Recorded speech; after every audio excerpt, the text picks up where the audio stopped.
Hello, नहीं मैं संतोष बोल रहा हूँ। क्या? ये क्या बोल रहे हैं आप? ये कैसे हो गया भाई? ठीक है, हम भैया जो खबर देते हैं।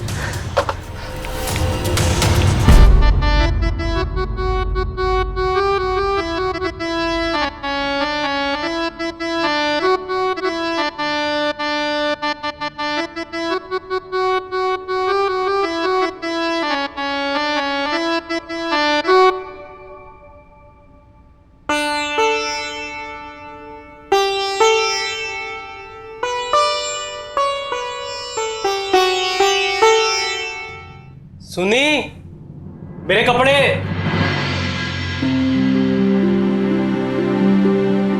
आप हर काम परफेक्ट टाइम पर करते हैं। किसके लिए?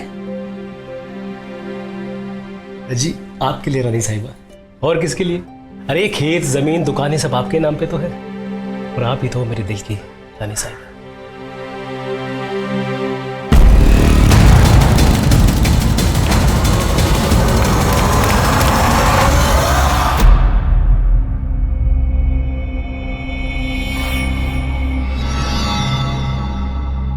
जेठ जी कितना मधुर संगीत बजाते हैं, कभी आप भी बजाइए ना। कहाँ भैया और कहाँ मैं, मुझे तो सरगम का सा भी नहीं आता। तो आपको आता क्या है? क्या आता है आपको?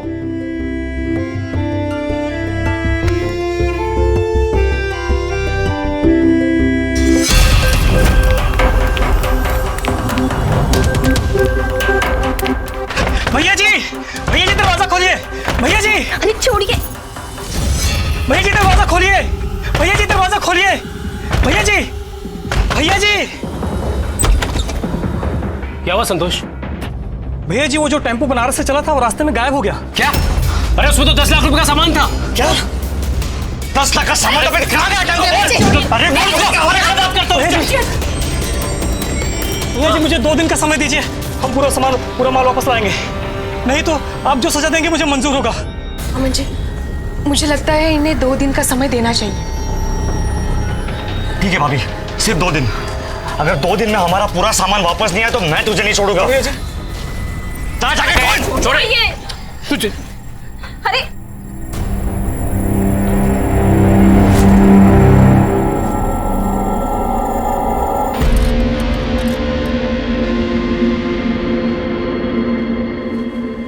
छोटे, ये क्या है? भैया हमें ये संतोष के भरोसे नहीं रहना चाहिए। अब मैं जा रहा हूँ पता लगाने कि माल चला है तो पहुंचा क्यों नहीं। 10 लाख छोटी रकम नहीं होती। जानता हूँ छोटे, लेकिन वो लोग मुझे जानते हैं, तुझे तो पहचानते भी नहीं है? देख कब तू वहां गया और उन्होंने तुझसे बात करने से मना कर दिया, फिर एक काम कर, कार की चाबी लेके आ और कार में तेल पानी चेक कर लेना, ठीक है? भैया मेरी बात सुनिए, मैं चाहता। छोटे मेरी बात समझ, जा शाबाश। जी भैया। देवर जी जा रहे हैं तो उन्हें जाने दीजिए ना। अरे नहीं सुननी, ये उसकी बस की बात नहीं है, और वो जाकर करेगा भी क्या? वहां जाकर बनती बात को बिगाड़ के चला आएगा। प्लीज अपना ध्यान रखिएगा। जानता हूं सुननी, बस 2 दिन की तो बात है।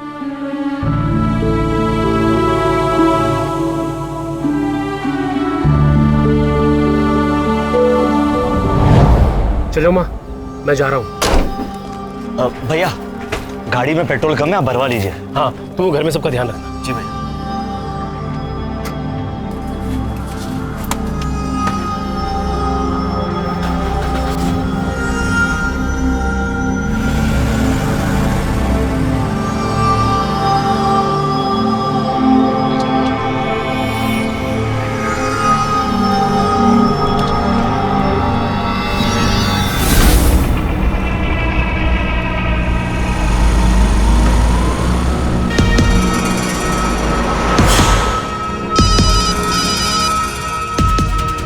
हेलो, मैं मन मिश्रा बोल रहा हूँ। अरे कैसा टेम्पो दिया था आपने? पूरा टेम्पो ही गायब हो गया। मुझे भी टेम्पो का नंबर, उसके मालिक का नाम और फोन नंबर भेजो। और हाँ, आपके यहाँ पुलिस स्टेशन कौन सा पड़ता है वो भी बताइए।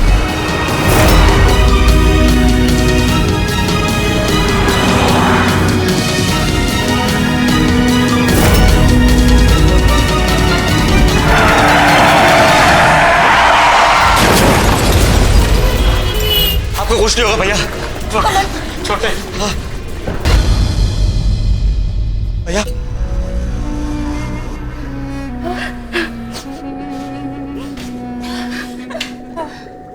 भाभी भाभी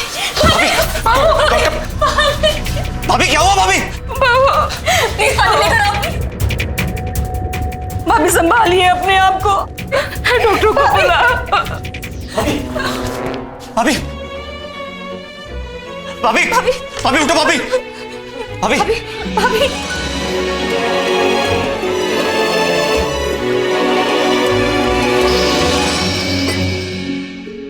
डॉक्टर साहब हार्ट अटैक की वजह से एक्सीडेंट हुआ। सॉरी, हम उन्हें बचा नहीं पाए।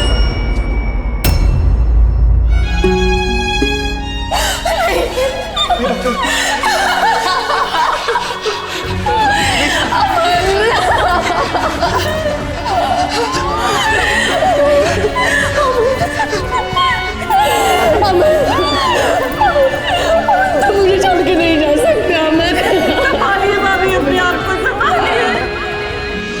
परिवार के किसी सदस्य की अकाल मृत्यु सबको झकझोर कर रख देती है।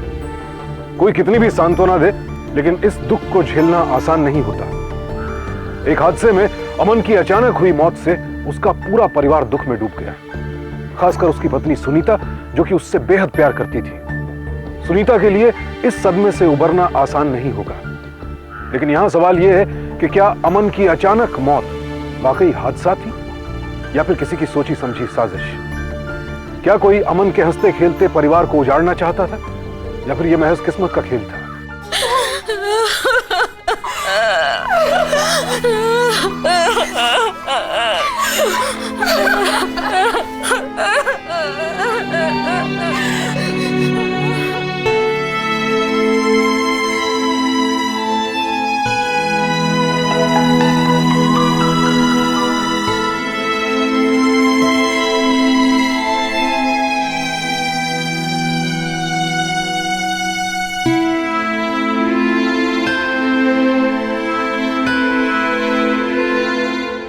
भैया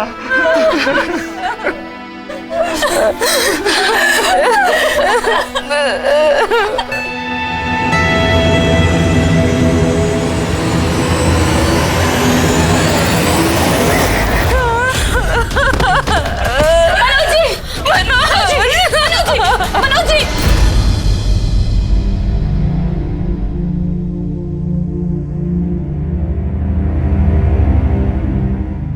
आप हर काम परफेक्ट टाइम पर करते हैं। किसके लिए? जी आपके लिए रानी साहिबा, आप ही तो हो मेरे दिल की रानी साहिबा।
मनोज जी, आप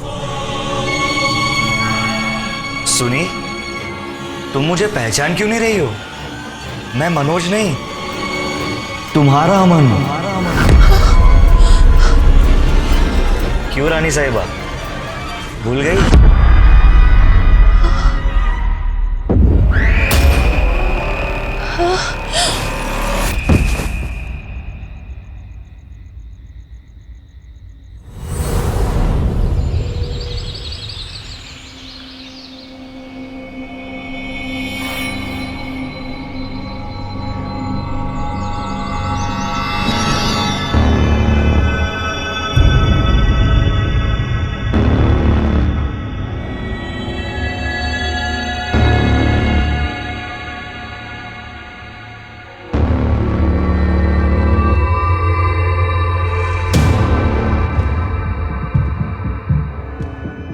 बहू, तुम यहाँ क्या कर रही हो? और इस तरह? अम्मा जी, कल रात तुम यहाँ अम्मा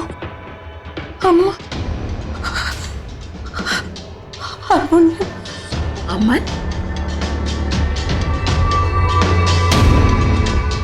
बेटा, अमन चला गया है, कभी वापस नहीं आएगा, कभी नहीं। जी, चलो हाँ मेरे साथ। नहीं पर कल। आइए भाभी। अम्मा बैठे, बैठे ना भाभी। हाँ मैं पानी भी तो चाहिए।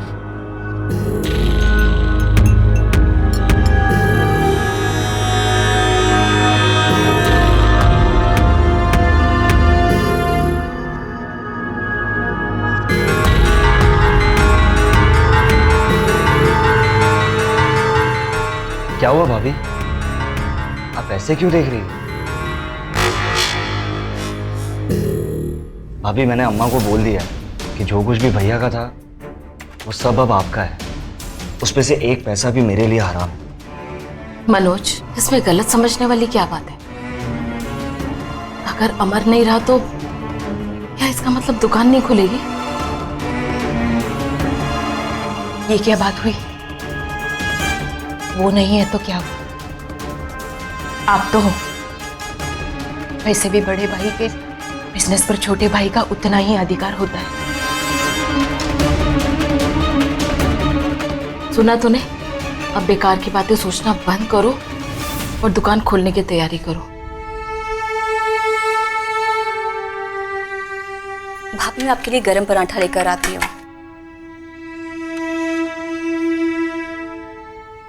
चलिए भाभी, मैं भी चलता हूँ।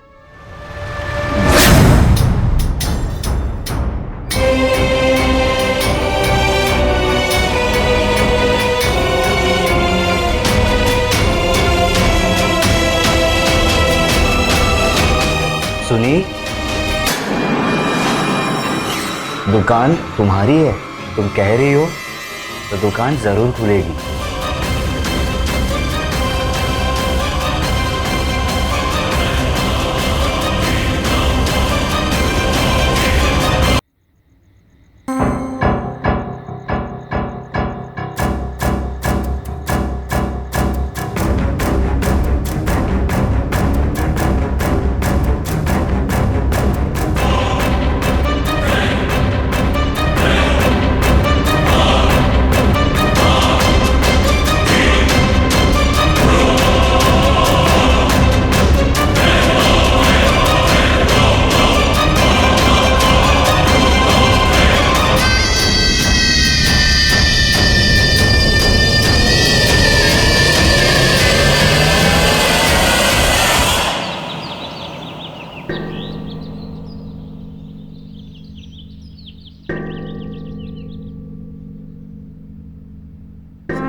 रानी साहिबा, ये रही आपकी पसंद की अदरक वाली चाय।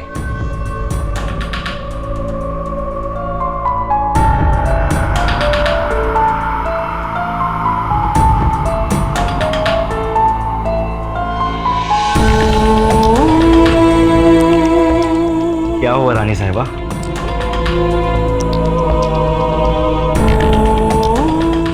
आप ये मेरे साथ क्यों कर रहे हो मनोज जी? अमन जी के कपड़े। अमन की तरह? मैं अमन ही हूं। बंद कीजिए मजाक। मजाक नहीं सुनी, मैं सच में अमन हूं। तुम्हें क्या लगा कि मैं तुम्हें छोड़कर चले जाऊंगा? देखो, मत करो मेरे साथ मजाक। सुनी, तुम मेरे बिना नहीं रह सकती, मैं भी तो तुम्हारे बिना। मनोज, बेटा मैंने तुम्हें बहू को बुलाने के लिए भेजा था और तुम खुद ही आकर बैठ गए। चलो तुम दोनों जल्दी से आओ, नाश्ता तैयार है, जल्दी आओ।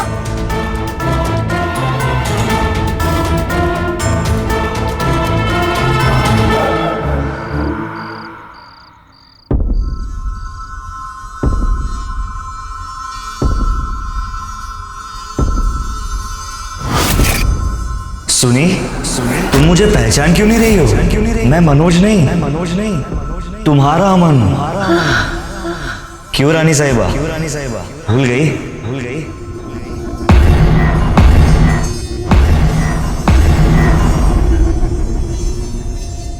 मैं अमन ही हूं। तुम्हें क्या लगा कि मैं तुम्हें छोड़कर चले जाऊंगा? सुनी, तुम मेरे बिना नहीं रह सकती, और मैं भी तो तुम्हारे बिना।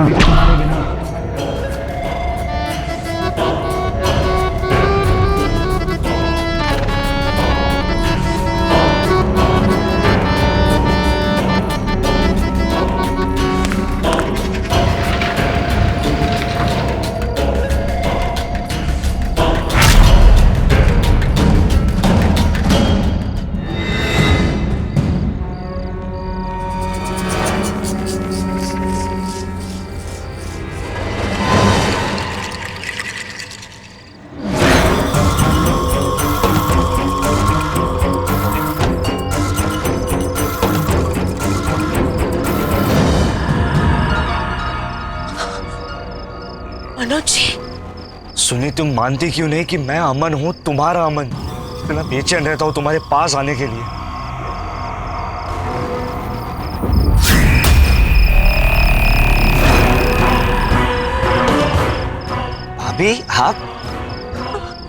भाभी, आप यहाँ? नहीं भाभी, ये ठीक नहीं है। पर मैं यहाँ क्या? ये गलत है।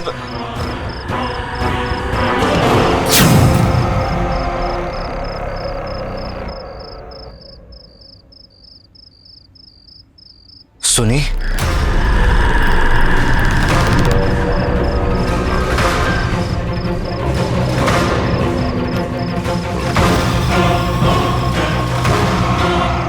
मैं तुम्हें छोड़कर नहीं जा सकता।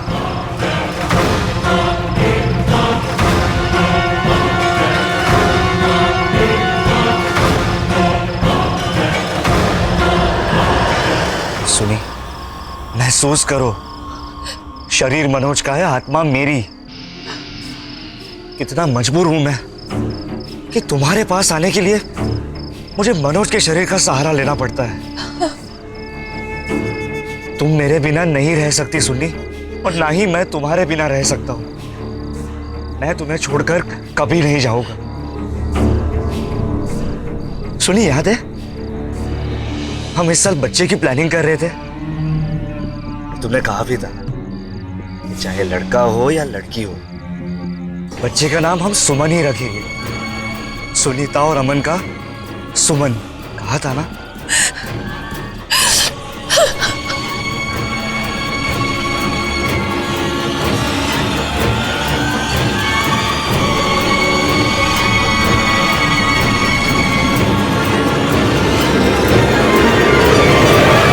मनोज जिस तरह से सुनीता के साथ पेश आ रहा है वो वाकई हैरान करने वाला है। शरीर और आत्मा का ऐसा प्रपंच रचा जिसका कोई प्रमाण ही नहीं है। पति की अचानक मौत ने सुनीता को तोड़कर रख दिया था और इसी बात का फायदा उठाते हुए मनोज उसे बेवकूफ बना रहा है। अंधविश्वास का ऐसा जाल बिछा रहा है जिसमें सुनीता फंसती हुई नजर आ रही है।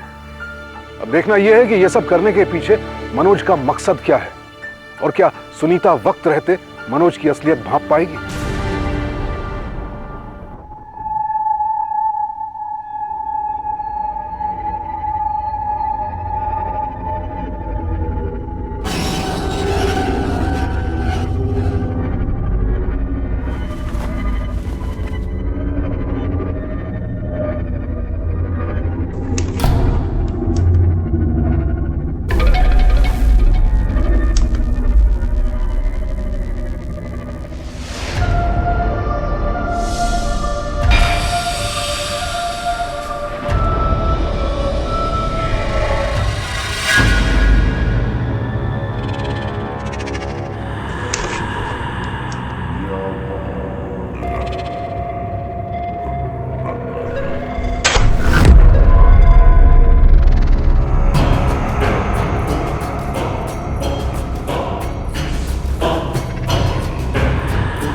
सुनी, मेरी आत्मा पल पल तुम्हें याद करती है और तुम्हारे सामने आने के लिए मुझे मनोज के शरीर का सहारा लेना पड़ा। अरे सुनी, तुम्हें रानी रंग पसंद है ना? तो मेरी रानी साहिबा के लिए रानी कलर की साड़ी ये लो।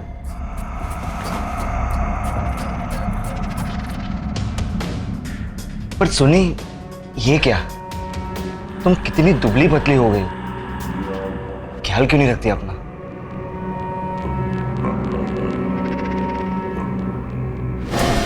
ये लो, दूध पी लो।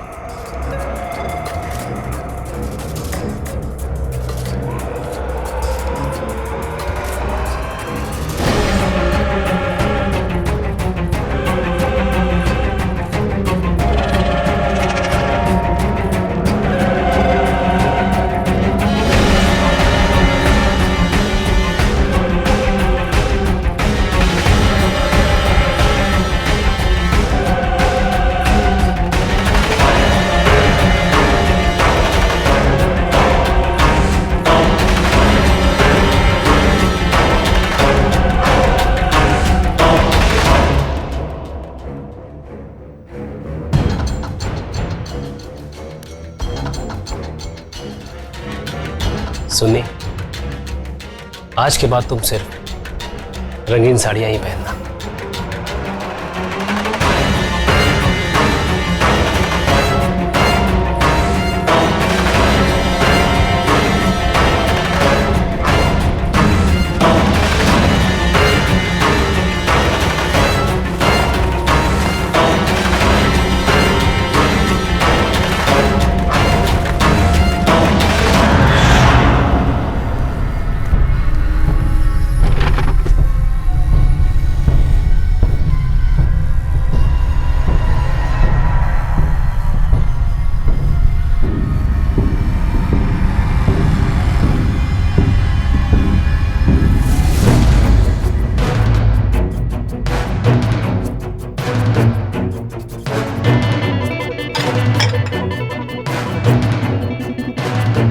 अरे भाभी, आप परेशान क्यों हो रही हो? अर्चना है ना? अर्चना, वो आती होगी, बैठिए आप।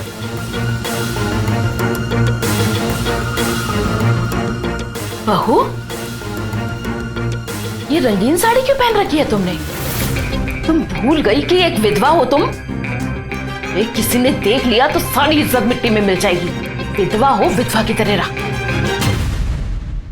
एक मिनट अम्मा, ये सफेद साड़ी, विधवा, ये सब पुरानी बातें हैं। आज के टाइम पे कोई नहीं मानता इसे। तो भैया के जाने से भाभी ऑलरेडी दुखी है और आप उन्हें विधवा विधवा के और एहसास दिला रही हो।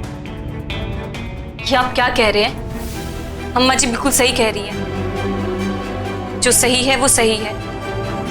भाभी जी, मैं आपकी मानसिक हालत समझ सकती हूँ, पर आपको ये मानना ही होगा कि जेठ जी अब इस दुनिया में नहीं रहे और आप एक विधवा है। लेकिन वो बहू, मान लो कि तुमसे गलती हो गई है और आज के बाद ये गलती दोबारा नहीं होनी चाहिए। बहू, इसे अंदर लेकर जाओ और इसकी साड़ी बदलवाओ।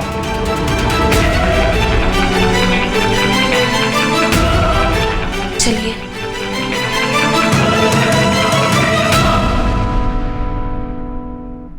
और तुम बहुत तरफदारी करने लग गए हो आजकल उसकी।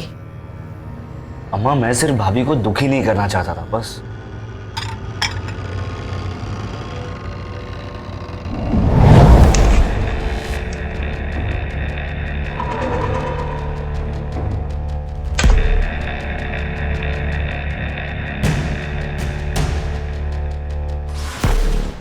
क्या हुआ रानी साहिबा? मैंने कहा ना आपसे, आपको परेशान होने की जरूरत बिल्कुल भी नहीं है। मैं हमेशा आपके साथ में ही तो हूं। आपको परेशान देखकर मुझे बहुत तकलीफ होती है और मैं अपनी तकलीफ किसे कहूं? आपको पता है कि मैं हमेशा आपके सामने नहीं रह सकता, मजबूर हूं, और आपके सामने आने के लिए मुझे मनोज के शरीर का सहारा लेना पड़ता है। आपके अचानक जाने से हमारे सारे सपने अधूरे रह गए। मैं उन्हीं सपनों के लिए दोबारा आया हूं। मैं कितनी भाग्यशाली हूँ, मेरे पति मेरे पास वापस लौट आए। वचन दीजिए मुझे, आज के बाद आप मुझे कभी नहीं छोड़ के जाओगे। वचन देता हूं, और हाँ, तुम्हें चिंता करने की जरूरत बिल्कुल नहीं है।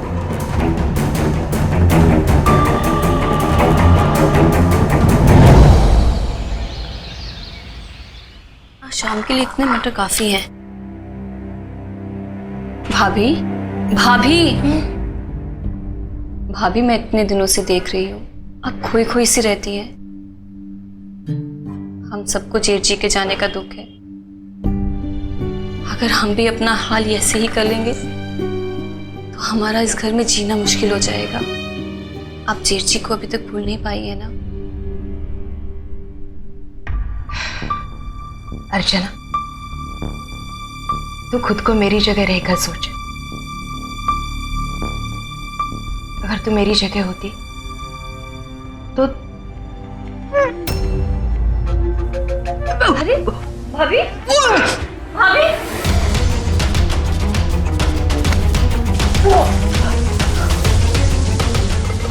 बहू, बहू, क्या हुआ? डॉक्टर को बुला जल्दी से।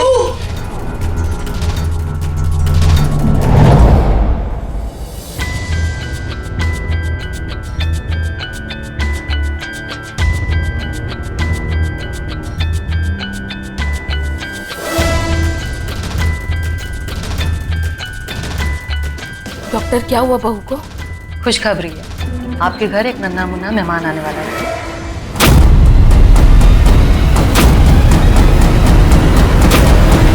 ये माँ बनने वाली है, लगता है दूसरा महीना चल रहा है। आप इन्हें मेरे क्लिनिक में कल ले आइए रेगुलर चेकअप के लिए। अभी मैं चलती हूँ।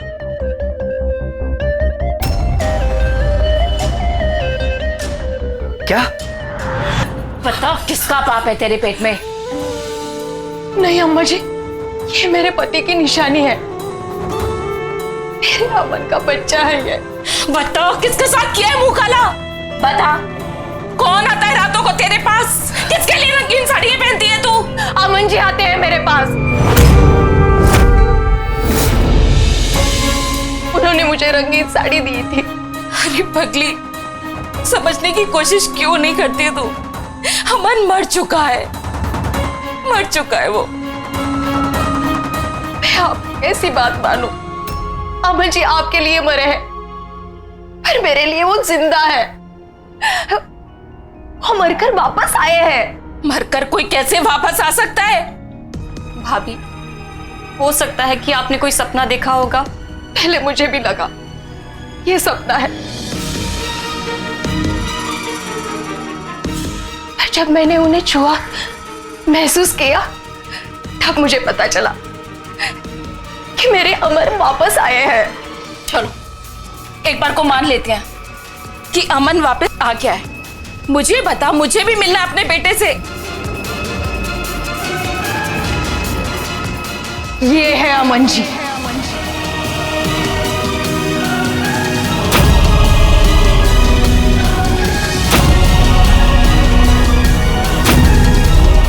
भाभी,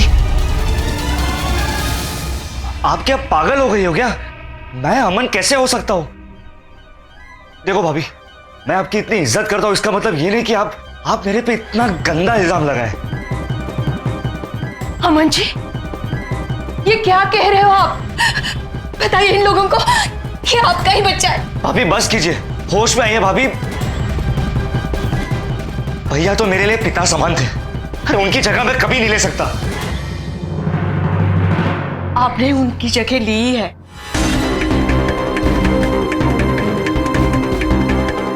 अमन जी की आत्मा इनके शरीर में आती है। उनको जब भी मुझसे मिलना होता है तो इनके शरीर का सहारा लेते हैं। वो मेरे आंसू भी पूछते हैं और रात को मेरे पास ही सोते हैं। बस भाभी बस, आपकी कहानी बहुत अच्छी है पर बिल्कुल भी सच नहीं है। मुझ में कोई आत्मा वात्मा नहीं आती, समझिए आप। अब इन्हें तो घर से बाहर निकाल देना चाहिए। नहीं,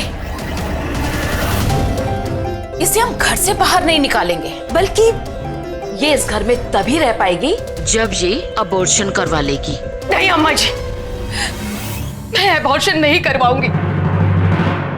ये मेरे अमन जी का बच्चा है, मैं इसे जरूर जन्म दूंगी।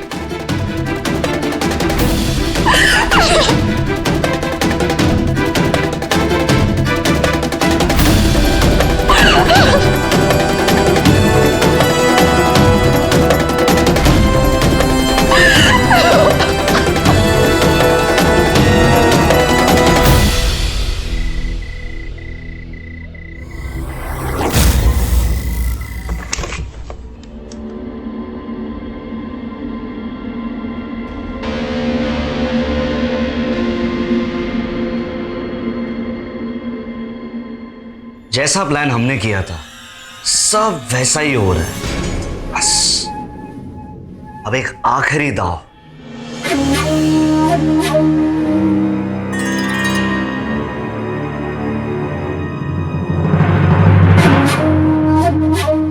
मुझे तो सारा पासा पलटता हुआ नजर आ रहा है। तुम्हारी उस भाभी को जितना सीधा समझा था ना, उतनी वो है नहीं। सोचा था आसानी से उसे बदनाम करके घर से बाहर निकाल देंगे, पर आज जब उसके वो तेवर देखे ना, मुझे नहीं लगता कि हम उसे इतनी आसानी से घर से बाहर निकाल पाएंगे और उसका अबॉर्शन करवा पाएंगे। अगर ऐसा हुआ ना तो हमारे पूरे प्लान पे पानी फिर जाएगा। प्रॉपर्टी और बिजनेस के लिए भैया को मरवाने का प्लान तुम्हारा था, गाड़ी की ब्रेक भी मैंने ही फेल की थी। ब्रेक फेल की, एक्सीडेंट भी हुआ, लेकिन भैया नहीं मरे। डॉक्टर प्रकाश को पटाना पड़ा मुझे। 5 लाख रुपए दिए मैंने उन्हें। अगर पैसे नहीं दिए होते तो भैया बच जाते और उन्हें पता चल जाता कि वो टेम्पो मैंने गायब करवाया है। वो सब तो ठीक है, पर अब आगे क्या करना है? भाभी का क्या करे और ये प्रॉपर्टी अपने नाम कैसे करे? और अगर ये बच्चा आ गया ना तो जेठ जी की जितनी प्रॉपर्टी है सब उसके नाम हो जाएगी। और अगर भाभी जी पुलिस स्टेशन चली गई ना तो तुम भी जेल जाओगे। तुम्हारे पैसों की लालच में मैं अपने आप को जेल जाते हुए देख रहा हूं। जसवंत, अगर मैं जेल गया तो तू भी नहीं बचेगी। हम दोनों बराबर के गुनहगार हैं। लेकिन अब यही है कि अब आगे क्या करना है? एक काम करते हैं, भाभी को मार देते हैं। हाँ, भाभी मार देते? हाँ, रातों रात भाभी को मार देते हैं, उसके उस बच्चे को भी मार देते हैं। अरे अर्चना, इतना आसान नहीं है। अम्मा घर पे पता भी चला तो वो हमें। उनका इलाज है मेरे पास।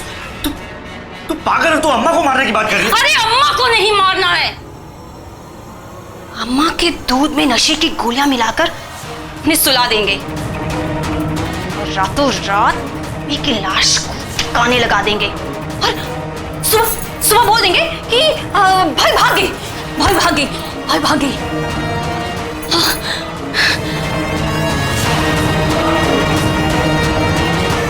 अरे वाह अर्चना, अच्छा आइडिया।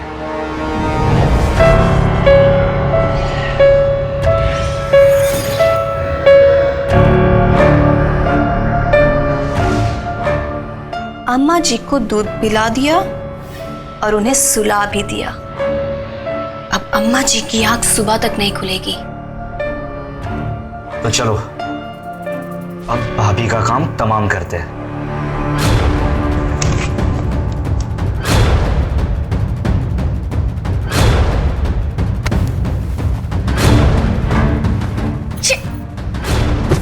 अब ये कहां चली गई? अगर ऐसा नहीं हुआ ना तो हमारे पूरे प्लान पे पानी फिर जाएगा। बिजनेस और प्रॉपर्टी के लिए भैया को मरवाने का प्लान तुम्हारा था। ठीक है, भाभी को मार देते हैं और भाभी की लाश को रातों रात ठिकाने लगा देंगे। सुबह बोल देंगे कि भाई भाग गई।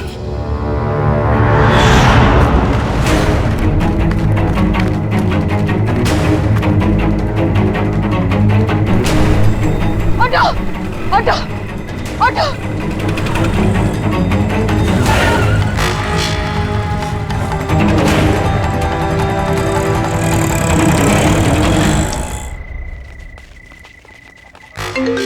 एक मिनट, संतोष फोन क्यों कर रहा है? हेलो भैया जी। हाँ बोलो संतोष। नमक हराम, मैंने तुम पर भरोसा किया, तुमने मुझे धोखा दिया।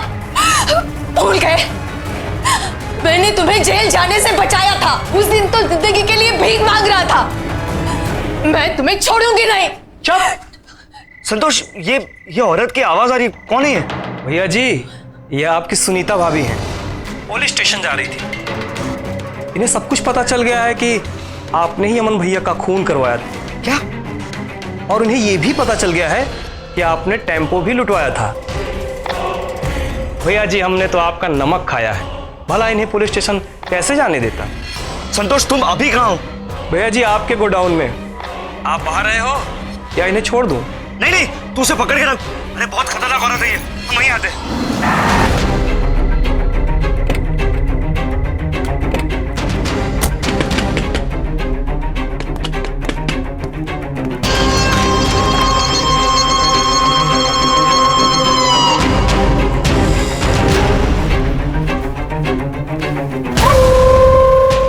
धन्यवाद संतोष, तूने हम दोनों की जान बचा दी।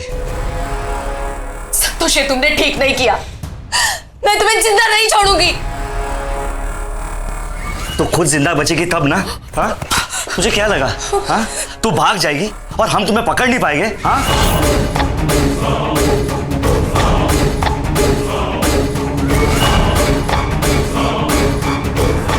हटो, हटो।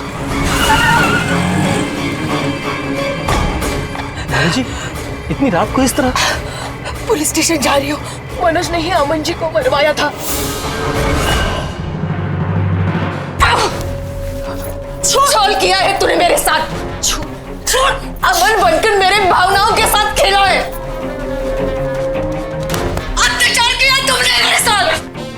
पकड़ लो, दोनों को। पुलिस? तुम दोनों को क्या लगा मुझ पर अन्याय करके निकल जाओगे? हरगिज़ नहीं। अपने भाई का खून करते वक्त जरा भी दया नहीं आई। पैसों का इतना ही लालच था तो मुझसे मांग लिया होता, खुशी खुशी दे देती। ले जाइए इन्हें। ले चलो, ले चलो, सब छोड़ो। छोड़ो।